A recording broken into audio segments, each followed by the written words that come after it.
Today we're going to talk about aperture. Aperture is the size of the opening in the lens through which light passes. It is measured in f-stop, which doesn't really mean anything to you if you don't know what that is, right? So an f-stop can go anywhere from a 1.2 all the way up to an f of 22, or at least that's what I've seen with my photography.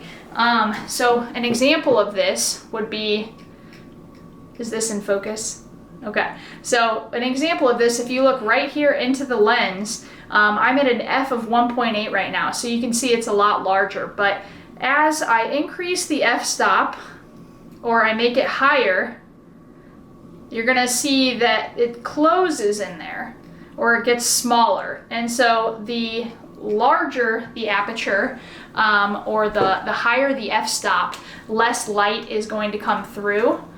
Or the lower the aperture, sorry, and then the lower the f-stop, or say an f of 1.8, a lot more light is going to be allowed to come through for your photos in order to properly expose them.